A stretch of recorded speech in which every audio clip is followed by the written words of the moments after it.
Students, आज हम चर्चा करेंगे हन्ना आरेंट के राजनीतिक व्यवस्था और नागरिकता संबंधी विचारों के विषय में। आप जानते हैं कि राजनीतिक दार्शनिकों की चिंता का विषय, उनके मनन का विषय प्रारंभ से ही रहा है कि राज्य और राजनीति का स्वरूप कैसा होना चाहिए। खासतौर से उन चिंतकों के, उन दार्शनिकों के दर्शन का, चिंतन का केंद्र बिंदु ये बातें जरूर रही हैं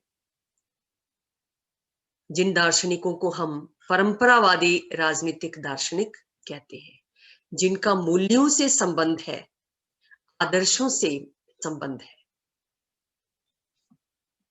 प्लेटो और अरस्तु जैसे दार्शनिकों से लेकर डेविड ईस्टन और लॉसवेल जैसे व्यवहारवादी चिंतक, इन सभी ने अपने अपने दृष्टिकोण से इस प्रश्न पर विचार किया है कि राज्य क्या है, कैसा होना चाहिए, उसका आदर्श स्वरूप कैसा हो जिसमें सभी को न्याय उपलब्ध हो सके, सभी का कल्याण संभव हो सके। जहां तक प्लेटो और अरस्तु की बात है, उनके चिंतन पर अगर हम नजर डालते हैं तो हम ये देखते हैं कि उन्होंने राज्य को नैतिक जीवन की उपलब्धि का एक महत्वपूर्ण साधन माना। अरस्तु ने क्या कहा कि राज्य अच्छे जीवन की उपलब्धि के लिए बना हुआ है। जीवन की रक्षा के लिए राज्य अस्तित्व में आया और अच्छे जीवन की, नैतिक जीवन की, शुभ जीवन की प्राप्ति के लिए उसका वजूद बना हुआ है। ईस्टर्न जैसे आधुनिक व्यवहारवादी विचारकों ने क्या कहा? उन्होंने राज्य को या राजनीतिक व्यवस्था को मूल्यों का आधिकारिक आवंटक कहा। एक समाज के मूल्य क्या होंगे, इस विषय पर आधिकारिक निर्णय राज्य के द्वारा लिया जाता है, राजनीतिक व्यवस्था के द्वारा लिया जाता है। यानी राज्य और राजनीतिक व्यवस्था केंद्रीय विषय है, मनुष्य की सभी गतिविधियों को नियंत्रित, निर्देशित और संचालित करते हैं।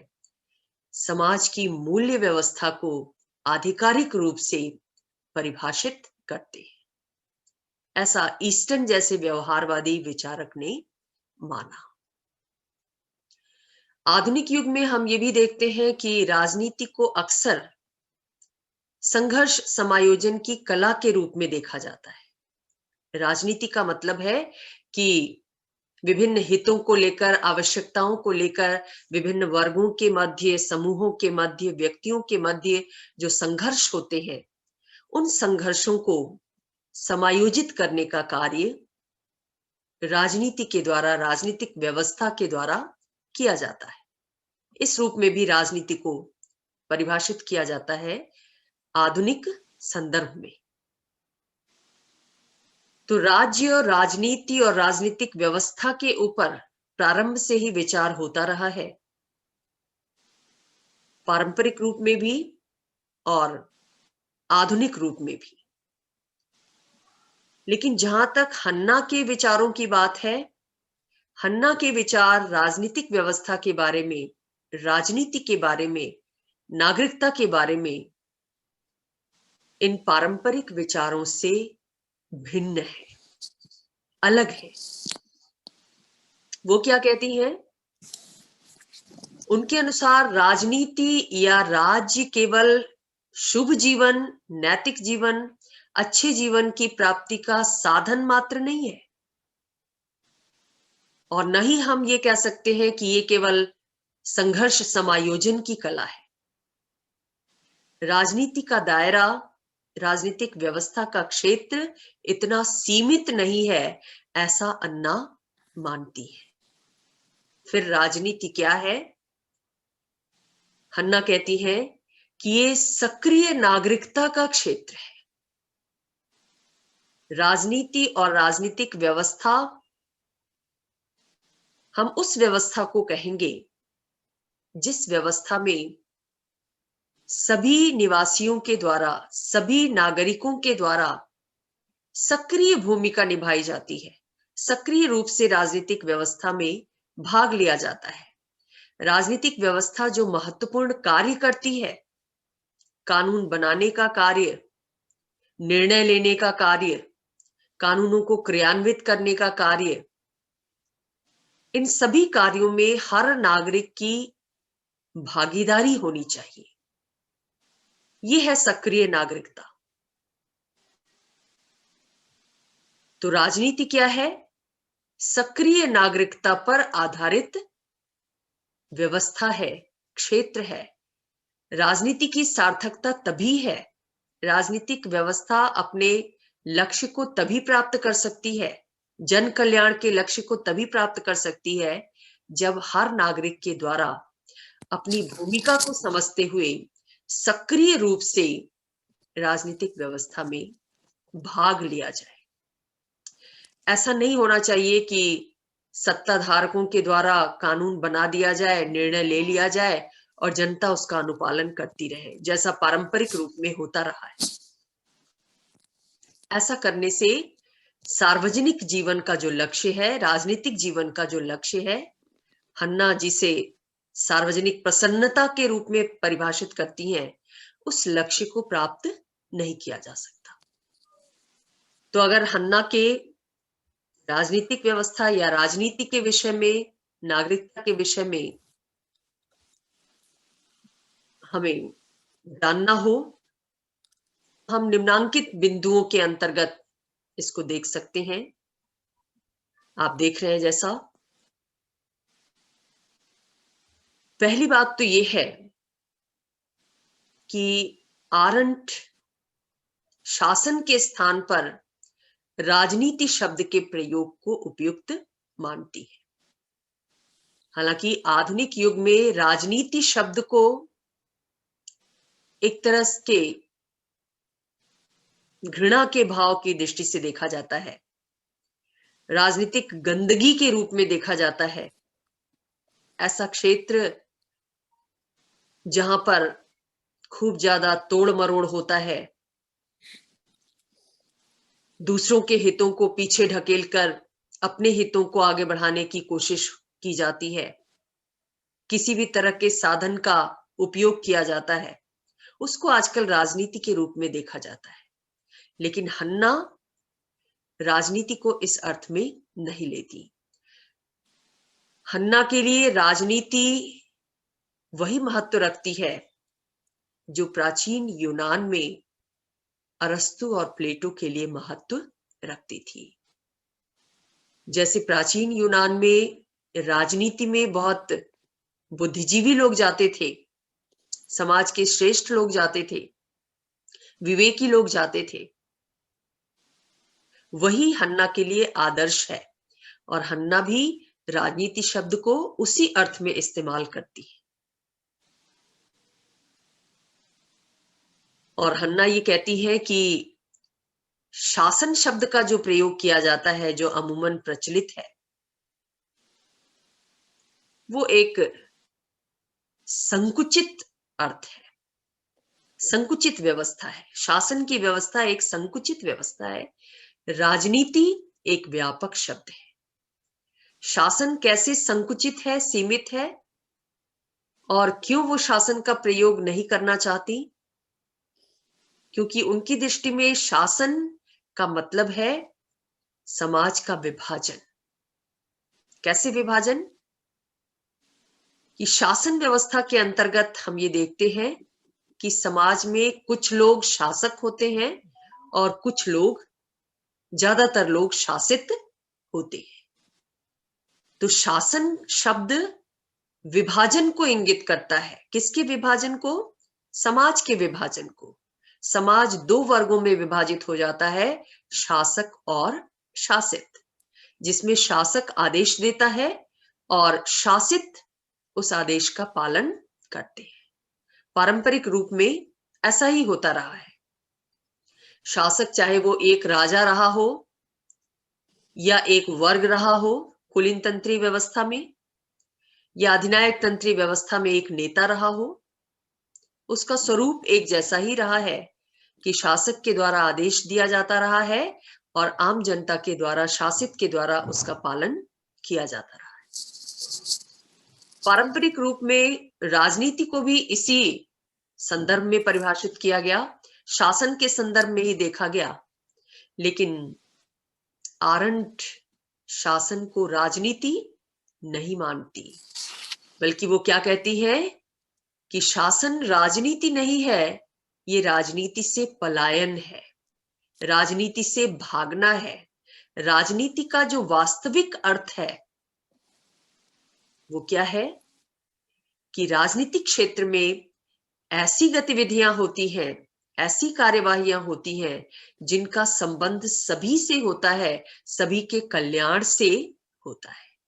तो राजनीति, जैसा वो परिभाषित करती है, कार्यवाही से जुड़ी गतिविधि है। कार्यवाही से उनका मतलब है सार्वजनिक कल्याण के लिए विचार विमर्श और सार्वजनिक कल्याण के लिए कार्य, जिसमें हर व्यक्ति हर मुद्दे पर, सार्वजनिक मुद्दे पर अपने विचार व्यक्त करता है, वाद विवाद होता है और उस विमर्श के आधार पर जिन नीतियों का निर्माण होता है वो नीतियां पूरे समाज के लिए कल्याणकारी होती हैं, मानवता के लिए कल्याणकारी होती हैं, समाज में मानवीय मूल्यों की स्थापना में सहायक होती है।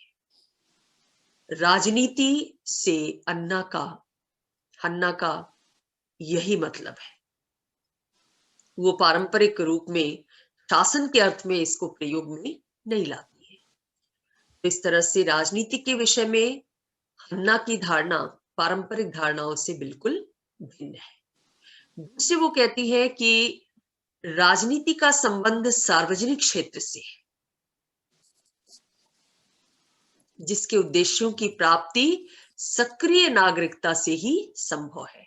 सार्वजनिक कल्याण कब होगा, सार्वजनिक प्रसन्नता कब आएगी, लोकहित कब पूरा होगा, मानवीय मूल्य कब स्थापित होंगे, जब समाज में रहने वाला हर नागरिक पहले अपने आप को पहचानेगा, अपनी भूमिका को पहचानेगा कि किस लिए मनुष्य के रूप में उसे जन्म मिला है, मनुष्य होने का मतलब क्या है। केवल अपनी आवश्यकताओं की पूर्ति नहीं, बल्कि अपने कल्याण के साथ साथ दूसरों के कल्याण के लिए भी संलग्न होना, मानवीय मूल्यों के प्रति जागरूक होना। पहले हर नागरिक को अपने आप को इसलिए तैयार करना पड़ेगा, जागरूक बनाना पड़ेगा अपने अस्तित्व के प्रति, मूल्यों के प्रति, और फिर उस जागरूकता के आधार पर राजनीति में अपनी सक्रिय भूमिका का निर्वाह करना होगा। क्योंकि हन्ना ये मानती है कि बिना सार्वजनिक क्षेत्र में घुसे कोई भी व्यक्ति मानवता के लिए कार्य नहीं कर सकता। और मानवता के लिए कार्य करना कुछ एक लोगों के अधिकार क्षेत्र का विषय नहीं है, बल्कि हन्ना क्या कहती है कि हर नागरिक को इस दिशा में कार्यरत होना चाहिए और हर नागरिक को इसीलिए राजनीति के क्षेत्र में प्रवेश करना चाहिए, राजनीतिक क्रियाकलापों में सक्रिय भागीदारी निभानी चाहिए।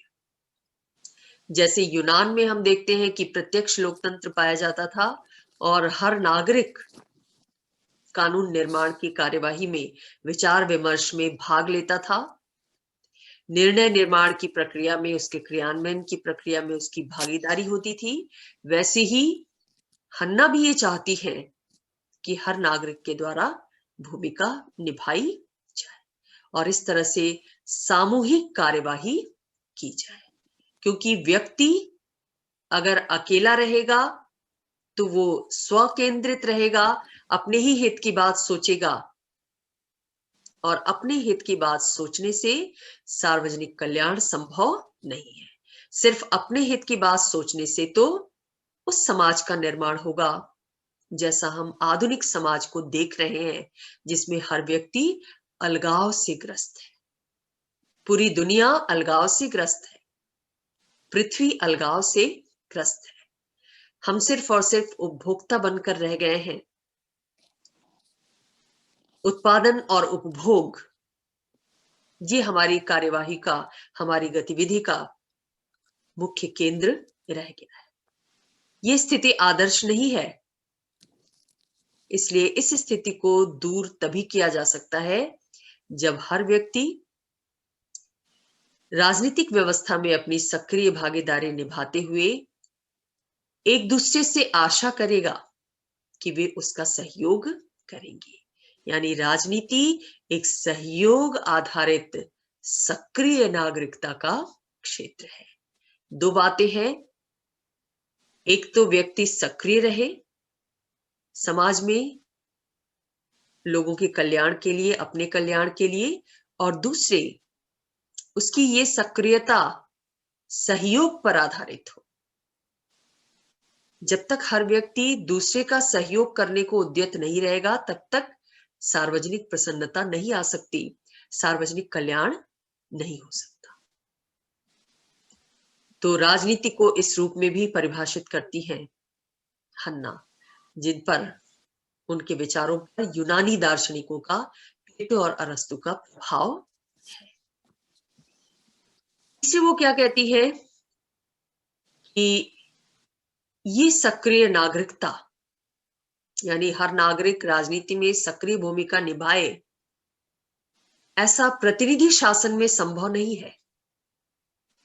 आजकल जो हम लोकतंत्र का स्वरूप देखते हैं वो प्रतिनिधि मूलक लोकतंत्र है, जिसमें जनता अपने वोटिंग राइट का प्रयोग करके प्रतिनिधियों को चुनती है और वो प्रतिनिधि, उनसे आशा की जाती है कि वो जनता की इच्छाओं और आकांक्षाओं के अनुरूप शासन कार्य का संचालन करेंगे। लेकिन हन्ना क्या कहती है कि ये प्रतिनिधि मूलक लोकतंत्र पर्याप्त नहीं है। ऐसे लोकतंत्र में सक्रिय नागरिकता संभव नहीं हो सकती। क्यों संभव नहीं हो सकती? क्योंकि वो कहती है कि ऐसी व्यवस्था में संविधान के द्वारा, कानून के द्वारा विचार अभिव्यक्ति की स्वतंत्रता हर नागरिक को मिल तो जाती है, लेकिन इस स्वतंत्रता का अर्थपूर्ण ढंग से विकास नहीं हो पाता। अर्थपूर्ण ढंग से विकास का क्या मतलब है? स्वतंत्रता का वास्तविक मतलब क्या है? उन कार्यों को करने की स्वतंत्रता, उन वस्तुओं का उपभोग करने की स्वतंत्रता जो हमारे व्यक्तित्व को विकसित करे और हमारे व्यक्तित्व के साथ साथ दूसरों के व्यक्तित्व को भी विकसित करे। स्वतंत्रता और अधिकार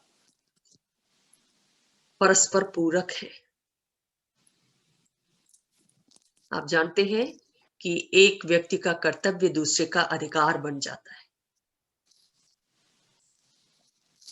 तो आजकल यानी उदारवादी लोकतंत्र में, प्रतिनिधि मूलक लोकतंत्र में संविधान के द्वारा, कानून के द्वारा, विभिन्न धाराओं के माध्यम से अभिव्यक्ति की स्वतंत्रता तो दे दी गई है, जैसे भारतीय संविधान के द्वारा दी गई, अमेरिकी संविधान के द्वारा दी गई, तमाम संविधानों के द्वारा दी गई। लेकिन व्यवहार में व्यक्ति इस स्वतंत्रता का उपभोग नहीं कर पाता। बहुत सारे कारण उत्तरदायी है इसके लिए।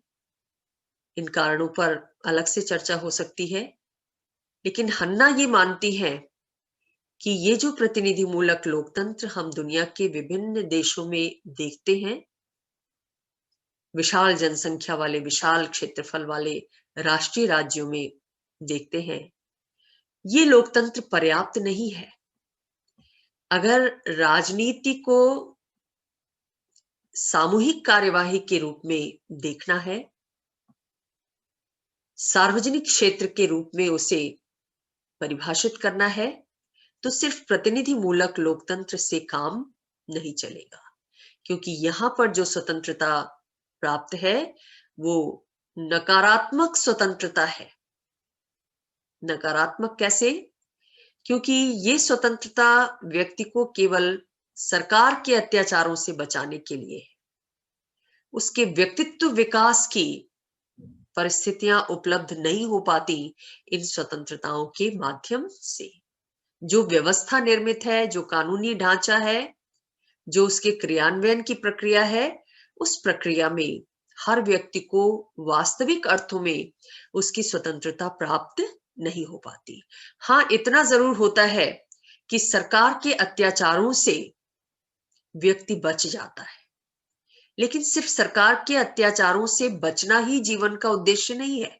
व्यक्ति के जीवन का उद्देश्य सिर्फ यही नहीं है। जीवन का उद्देश्य क्या है? कि हमारे अंदर जो कुछ भी संभावनाएं हैं, हमारे व्यक्तित्व में जो भी अच्छाइयां हैं, जो भी गुण हैं, उनका पूर्ण विकास हो। और वो विकास इस रूप में हो कि न सिर्फ हमारा व्यक्तित्व विकसित हो, बल्कि समाज के सभी सदस्यों का व्यक्तित्व भी हमारी इस स्वतंत्रता से विकसित हो। ये पारस्परिकता के भाव के साथ जब तक स्वतंत्रता की प्राप्ति नहीं की जा सकेगी, तब तक हम स्वतंत्रता को वास्तविक स्वतंत्रता, सकारात्मक स्वतंत्रता नहीं मान सकते। हो क्या रहा है इन प्रतिनिधि मूलक लोकतंत्रों में कि यहाँ पर प्रतिनिधि संस्थाएं हैं, संसद है, विधानसभाएं हैं, ग्राम पंचायतें हैं, राजनीतिक दल हैं जो जनता को जागरूक करने का कार्य करते हैं, या उनसे अपेक्षा की जाती है कि वो जनता को राजनीतिक रूप से सक्रिय बनाएंगे, सहभागी बनाएंगे। दबाव समूह भी हैं जो अपने सदस्यों के हित के लिए सरकार पर दबाव डालते हैं। ये सब सबके हित की बात तो जरूर करते हैं, लेकिन हित का जहां तक प्रश्न है, हन्ना ये कहती है कि हित व्यक्तिगत क्षेत्र से संबंधित है। जहां भी हित की बात हम करते हैं वो व्यक्तिगत क्षेत्र बन जाता है, सार्वजनिक क्षेत्र से इसका कोई मतलब नहीं है। हन्ना ये कहती है कि इससे सत्य की धारणा का निर्माण नहीं होता, क्योंकि सत्य का निर्माण खुले विचार विमर्श से एक ऐसे समाज में ही संभव है जहां मनुष्य सार्वजनिक क्षेत्र में निवास करते हैं, जहां अपने निजी हितों को छोड़कर सार्वजनिक कल्याण की बात लोगों के द्वारा सोची जाती है, उस दिशा में कार्य किया जाता है। वही सच्ची स्वतंत्रता, वही सच्चाई का विकास हो सकता है, वही सत्य धारणाएं सामने आ सकती है। बाकी अब तक ये जो हम लोकतंत्र का जाल देख रहे हैं, ये सिर्फ एक माया जाल है, ये एक भ्रम की स्थिति है। वास्तविक अर्थों में यहाँ व्यक्ति को स्वतंत्रता प्राप्त नहीं होती, ऐसा हन्ना मानती है। राजनीतिक व्यवस्था की दृष्टि से हन्ना यूनानी नगर राज्यों को आदर्श मानती है। क्यों आदर्श मानती है? क्योंकि वहां पर राजनीतिक जीवन की प्रधानता थी, सार्वजनिक जीवन की प्रधानता थी। आधुनिक युग में व्यक्तिगत हित ज्यादा इंपॉर्टेंट हो गए, निजी क्षेत्र ज्यादा महत्वपूर्ण हो गया है, तो ये विशेषता लुप्त हो गई है। हन्ना ये कहती है कि नगर राज्य की सफलता का रहस्य ये था कि वहां पर सत्ता सहभागिता युक्त लोकतांत्रिक संस्थाओं में निहित थी। सभी नागरिक कानून निर्माण के कार्य में भाग लेते थे, परस्पर विचार विमर्श करते थे और लोक हितकारी निर्णयों को लेकर लोक हितकारी कार्यों को संपन्न करते थे। दूसरी महत्वपूर्ण बात यह थी कि वहां पर पारिवारिक और आर्थिक मामलों को निजी क्षेत्र समझते हुए उन्हें सार्वजनिक जीवन से अलग रखा जाता था। पारिवारिक जीवन हित पर आधारित होता है, आर्थिक मामले भी हित पर आधारित होते हैं, इनको पृथक रखा जाता था सार्वजनिक क्षेत्र से। यानी राजनीतिक क्षेत्र में हित की बात नहीं होती थी, सबके कल्याण की बात होती थी। आधुनिक समाजों में क्या देखते हैं हम कि राजनीतिक और पारिवारिक आर्थिक क्षेत्रों के बीच की जो सीमा रेखा थी वो समाप्त हो गई है। यानी अब राजनीतिक जीवन में भी स्वार्थ और हित वैसे ही हावी हो गए हैं जैसे निजी जीवन में हुआ करते थे, निजी क्षेत्र में हुआ करते थे। और राजनीतिक कार्यवाही अब आर्थिक प्रशासन में बदल गई है। आप देख रहे हैं कि कैसे नव उदारवादी युग में राज्य के द्वारा भी किसको प्रोत्साहित किया जा रहा है? आर्थिक गतिविधियों को प्रोत्साहित किया जा रहा है। उसका सारा प्रयत्न, सारे नीति निर्माण, सारे दिशा निर्देश किस लिए है? कि समाज आर्थिक रूप से संपन्न हो सके, व्यक्ति आर्थिक रूप से संपन्न हो सके, उसकी जीवन शैली में बदलाव आ सके। हन्ना इस आधुनिक समाज की विशेषता से सहमत नहीं है। वो उसे एक विकार के रूप में देखती है, एक विकृति के रूप में देखती है, क्योंकि इससे सार्वजनिक जीवन का जो लक्ष्य है, मूल्यपरक समाज का निर्माण, सार्वजनिक कल्याण युक्त समाज का निर्माण, वो पीछे छूट जाता है। अब हन्ना के आदर्श का, उनके सपनों का राज्य कैसा होगा, इस पर भी उन्होंने प्रकाश डाला है। और वे कहती हैं कि परिषद राज्य उनके सपनों का आदर्श राज्य है। ये परिषद राज्य क्या है? ऐसा राज्य जो संघीय आधार पर गठित होता है, यानी लोग, समाज के लोग छोटी छोटी परिषदों के रूप में अपने आप को संगठित करते हैं और ये परिषदें स्वतंत्रता पूर्वक, स्वायत्तता पूर्वक समाज हित के कार्यों को संपन्न करती है।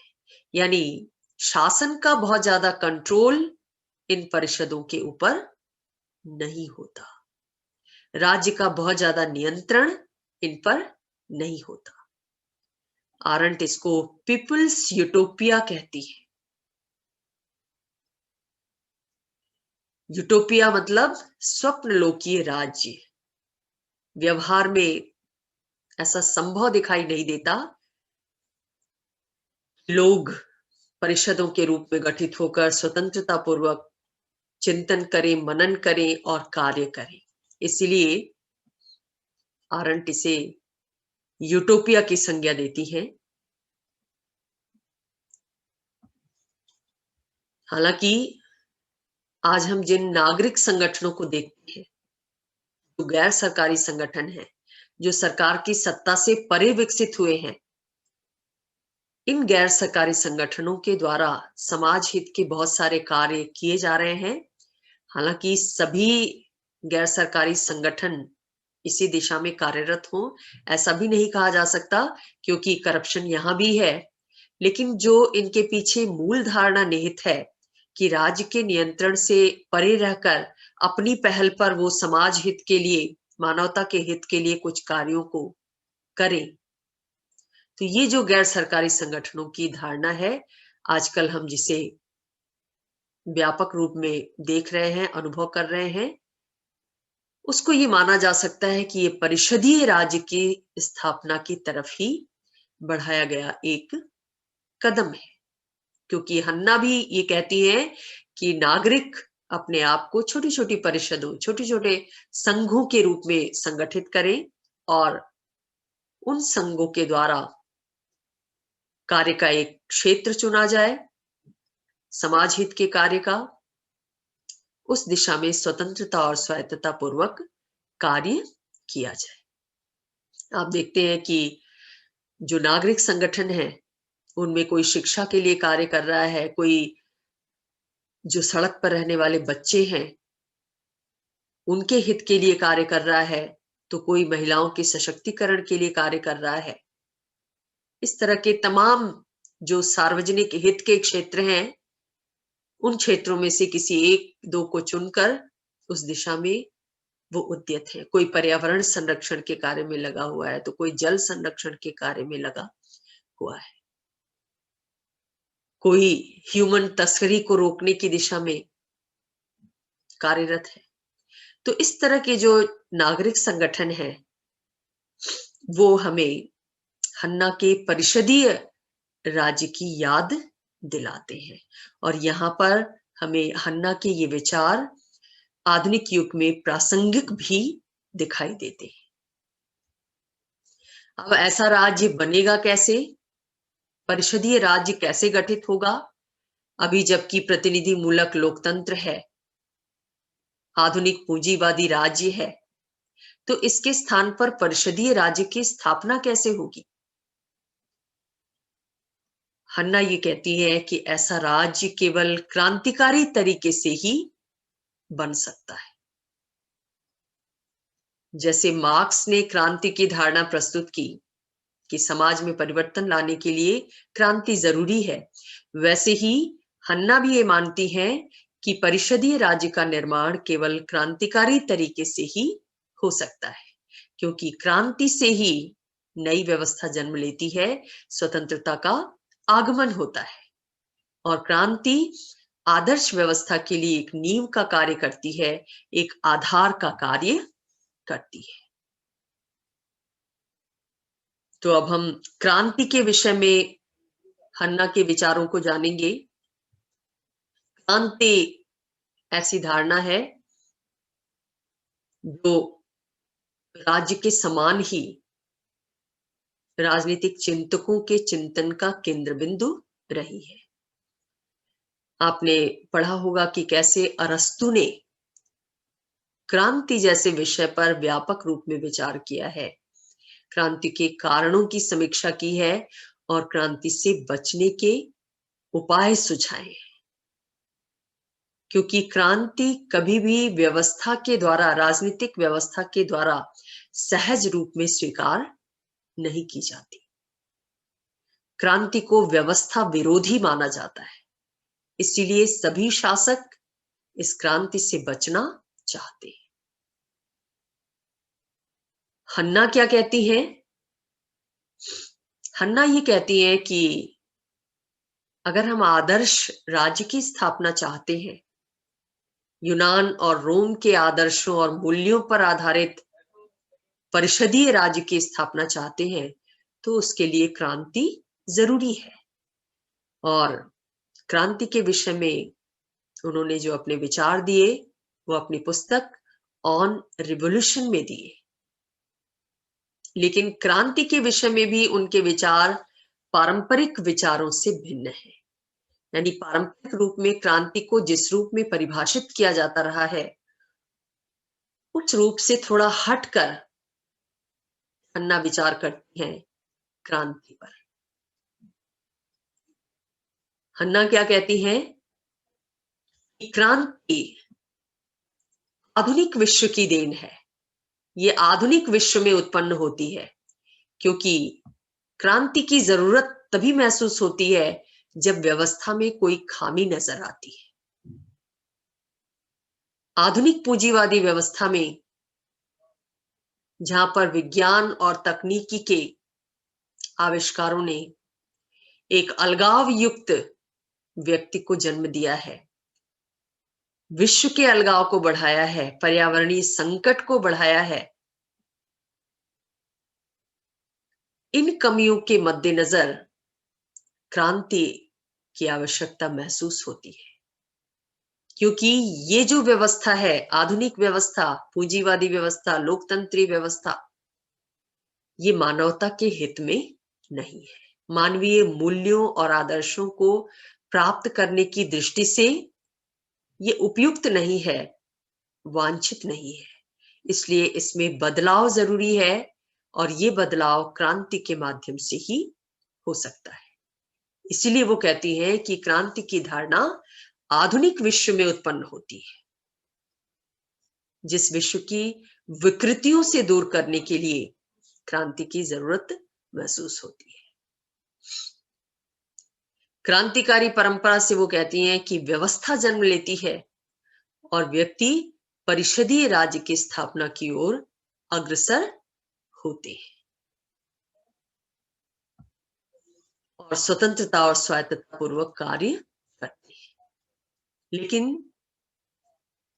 हन्ना ये भी मानती है कि क्रांति की सफलता इस बात में है, उसकी सार्थकता इस बात में है कि क्रांति के बाद ऐसी व्यवस्था स्थापित हो जिसमें लोग अपने साथ रहने वाले समाज के सदस्यों को साथ लेकर चलें, स्वतंत्र कार्यवाही में भाग लें और सार्वजनिक प्रसन्नता को बढ़ावा दें।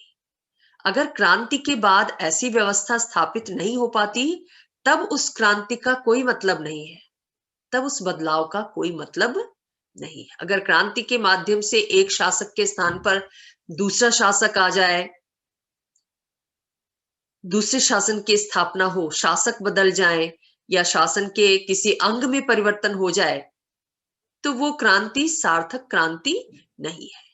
क्रांति के लिए जरूरी है कि क्रांति होने के बाद व्यवस्था में पूरा परिवर्तन हो, आमूल परिवर्तन हो और ऐसी व्यवस्था स्थापित हो जिसमें लोग राजनीति में सक्रिय भागीदारी निभा सकें, लोक कल्याण के कार्यों में सहभागी बन सकें और सार्वजनिक प्रसन्नता को बढ़ावा दे सके। आजकल दुनिया में सकल राष्ट्रीय प्रसन्नता की बात हो रही है। पहले सकल राष्ट्रीय उत्पाद की बात होती थी कि एक देश का जीडीपी क्या है। भूटान नरेश जिग्मे सिग्मे वांगचुक ने ये कंसेप्ट दिया कि एक राष्ट्र के लिए यही जरूरी नहीं है कि उसकी आर्थिक उन्नति कितनी हो रही है, बल्कि ये उससे ज्यादा जरूरी है कि उस देश के नागरिक कितनी प्रसन्नता का अनुभव कर रहे हैं, कितने खुश हैं। इस बात की तरफ राजनीतिक व्यवस्था को ध्यान देना चाहिए। डेवलपमेंट हम उसको मानेंगे, सिर्फ आर्थिक डेवलपमेंट नहीं है, उसके साथ प्रसन्नता का भाव जुड़ा होना चाहिए। तो उसी तर्ज पर हन्ना भी ये कहती है कि क्रांति के बाद जो व्यवस्था स्थापित हो, उस व्यवस्था के द्वारा सार्वजनिक प्रसन्नता को बढ़ावा देना चाहिए। अगर ऐसा नहीं होता है तो क्रांति बेकार है, निरर्थक है। हालांकि वो ये भी मानती है कि ऐसा व्यवहार में बहुत कम होता है कि क्रांति के बाद सार्वजनिक प्रसन्नता को प्रोत्साहित देने वाली व्यवस्था स्थापित हो। सार्वजनिक व्यवस्था को जो प्रोत्साहित कर सके, ऐसा कम ही होता है कि ऐसी व्यवस्था स्थापित हो सके। और अपनी क्रांति की इसी परिभाषा के आधार पर आरंट दुनिया की महत्वपूर्ण क्रांतियों का विश्लेषण करती हैं और ये पाती हैं बहुत ही कम क्रांतियां ऐसी हुई हैं जिनमें ये गुण पाया जाता हो कि उन्होंने क्रांति के बाद समाज में प्रसन्नता को बढ़ावा दिया। ये विशेषता बहुत ही कम क्रांतियों में देखने को मिलती है। विशेष रूप से आरंट अमेरिकी और फ्रांसीसी क्रांतियों की तुलना करती हैं। अमेरिकन लोगों ने ब्रिटिश उपनिवेशवाद के विरुद्ध क्रांति की थी और अपने आप को स्वतंत्र घोषित किया था। हन्ना उनकी क्रांति को फ्रेंच रिवॉल्यूशन की तुलना में अधिक सफल मानती है, क्योंकि वो मानती है कि उस क्रांति के बाद अमेरिका में एक स्वतंत्र संविधान बना था फिलाडेल्फिया सम्मेलन के माध्यम से, और इस संविधान के द्वारा उदारवादी मूल्यों, स्वतंत्रता, समानता, न्याय, इनके आधार पर राष्ट्र का निर्माण किया गया था। इसकी तुलना में फ्रांसीसी क्रांति का अंत किस रूप में हुआ था? हिंसा और अत्याचार के रूप में। अंत में फ्रेंच जो रिवॉल्यूशनरीज थे, क्रांतिकारी थे, वो हिंसा पर उतर आए थे और फ्रांस में चूंकि उस समय व्यापक निर्धनता व्याप्त थी, इसलिए उस निर्धनता के मद्देनजर सामाजिक समस्याओं को, स्वतंत्र कार्यवाही को पृष्ठभूमि में डाल दिया गया था और क्रांतिकारियों ने निर्धन वर्ग के प्रति दया की भावना से प्रेरित होकर आतंक का रास्ता अपना लिया था। उन्हें ऐसा लगा था कि गरीबों की गरीबी तभी दूर की जा सकती है जब हिंसक साधनों का सहारा लेकर अमीर लोगों पर, पूंजीपतियों पर प्रहार किया जाए, विद्यमान व्यवस्था को एकदम से खत्म कर दिया जाए। तो इन दो क्रांतियों की तुलना करने पर हन्ना ये पाती है कि इनमें अमेरिकन क्रांति ज्यादा सफल थी, फ्रेंच रिवॉल्यूशन सफल नहीं हो पाई क्योंकि वो अंत में आतंक में परिवर्तित हो गई। हालांकि वो ये भी कहती है कि अमेरिकी क्रांति को भी निरपेक्ष रूप से अगर हम देखें तो वो भी पूरी तरह सफल नहीं थी। वो सफल नहीं थी क्योंकि क्रांति के बाद वहां के भी नागरिक राजनीति के क्षेत्र से बाहर ही रहे, क्योंकि जो व्यवस्था स्थापित की गई वो कैसी थी? प्रतिनिधि मूलक लोकतंत्र, जिसमें कहने को तो व्यक्ति को बहुत सारे अधिकार और स्वतंत्रताएं प्राप्त होती हैं, लेकिन व्यवहार में वो उस रूप में हर व्यक्ति को उपलब्ध नहीं हो पाती। और अमेरिका में भी ये देखा गया कि संविधान लागू होने के बाद, लोकतंत्र के क्रियान्वयन के बाद जो क्रांतिकारी थे उनके मन में धीरे धीरे जन सेवा की भावना जाती रही और उन्होंने भी राजनीति को निजी सुख के साधन के रूप में देखना शुरू कर दिया। शुरू में जो अमेरिकन क्रांति सफल दिखाई दे रही थी, विश्लेषण करने पर वो भी पूरी तरह सफल नहीं है। अन्ना की दृष्टि में, अन्ना की जो राजनीति की परिभाषा है, जो सार्वजनिक जीवन की परिभाषा है, उसके परिप्रेक्ष्य में अमेरिकन क्रांति भी बहुत सफल नहीं थी, क्योंकि उसने भी सार्वजनिक हित को प्रोत्साहित नहीं किया। भले ही संविधान में उदारवादी मूल्यों को अपनाया गया, लेकिन राजनीतिक क्षेत्र में न तो हर व्यक्ति की सहभागिता को प्रोत्साहित किया गया, सक्रिय नागरिकता को प्रोत्साहित किया गया, और न ही सार्वजनिक क्षेत्र को निजी क्षेत्र से पूरी तरह पृथक रखा गया। अब क्रांति के साथ जो हिंसा जुड़ी हुई होती है, सामान्य रूप से उसके विषय में हन्ना स्पष्ट रूप से कोई विचार नहीं देती कि क्रांति हिंसक होनी चाहिए या अहिंसक होनी चाहिए, शांतिपूर्ण होनी चाहिए। कभी कभी उनके विवेचन से ऐसा लगता है कि वो हिंसा को स्वीकार कर रही हैं, कि हिंसक क्रांति की सफलता की गुंजाइश ज्यादा रहती है, किंतु